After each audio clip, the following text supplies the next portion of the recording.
नमस्कार दोस्तों, आज मैं आपको धर्मराज जी की कहानी सुनाने जा रही हूँ। एक समय की बात है, एक नगर में एक अमीर व्यापारी रहता था। वह अपने व्यापार से खूब धन कमाता था, लेकिन वह धन कमाने के लिए हमेशा अनैतिक और धोखाधड़ी के मार्ग अपनाता था। गरीबों का शोषण करना, झूठ बोलना और दूसरों की संपत्ति हड़पना उसकी आदत बन चुकी थी। हालांकि वह बाहरी तौर पर धार्मिक व्यक्ति होने का दिखावा करता था। व्यापारी प्रतिदिन मंदिर जाता और धर्मराज के नाम से दान करता था। उसने अपने चारों ओर यह छवि बना ली थी कि वह एक धर्मनिष्ठ व्यक्ति है, लेकिन वास्तविकता यह थी कि वह पाखंडी था और दूसरों के अधिकार छीनकर अपने सुख की व्यवस्था करता था। एक दिन एक गरीब किसान ने व्यापारी से उधार लिया हुआ धन चुकाने में असमर्थता जताई। व्यापारी ने न केवल किसान की जमीन हड़प ली, बल्कि उसके परिवार को घर से भी निकाल दिया।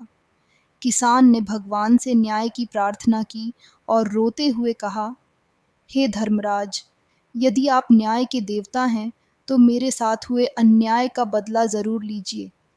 किसान की प्रार्थना सुनकर धर्मराज ने निर्णय लिया कि वह व्यापारी के कर्मों का हिसाब किताब स्वयं करेंगे। उसी रात व्यापारी को एक सपना आया। उसने देखा कि वह एक सुनसान जगह पर खड़ा है, जहां चारों ओर अंधकार है।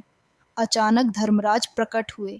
धर्मराज ने गुस्से में व्यापारी से कहा, तुमने अपने जीवन में केवल पाप किए हैं और दूसरों का हक छीना है।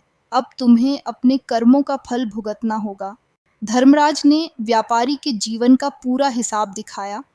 एक बड़े तराजू पर उसके अच्छे और बुरे कर्म तौले गए। व्यापारी ने देखा कि उसके बुरे कर्म अच्छे कर्मों से कहीं अधिक भारी हैं।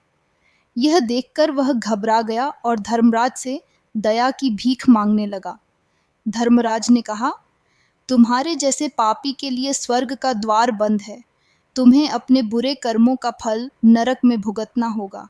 लेकिन यदि तुम सच में अपने कर्मों के प्रति पछतावा महसूस करते हो, तो मैं तुम्हें एक मौका देता हूँ।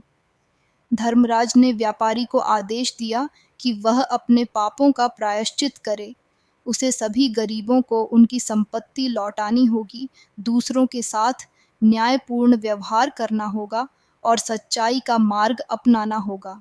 व्यापारी ने धर्मराज से वादा किया कि वह अपने जीवन को बदल देगा।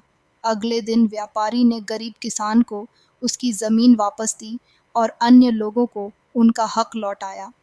उसने अपनी संपत्ति का बड़ा हिस्सा दान में दे दिया और खुद सादा जीवन जीने लगा। कुछ समय बाद जब व्यापारी की मृत्यु हुई, तो धर्मराज ने फिर से उसके कर्मों का न्याय किया। इस बार तराजू में उसके अच्छे कर्मों का पलड़ा भारी था।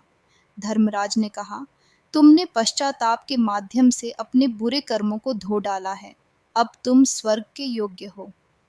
यह कथा हमें सिखाती है कि जीवन में कभी भी अन्याय और अनैतिकता का मार्ग नहीं अपनाना चाहिए।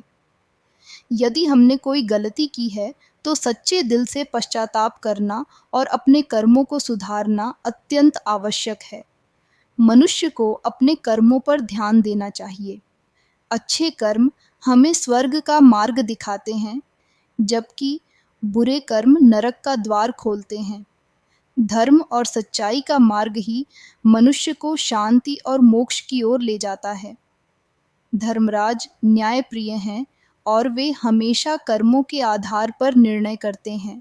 अगर आपको यह वीडियो पसंद आया हो, तो इस वीडियो को लाइक करें, शेयर करें, कमेंट में अपनी राय दें और हमारे चैनल को सब्सक्राइब करना न भूलें।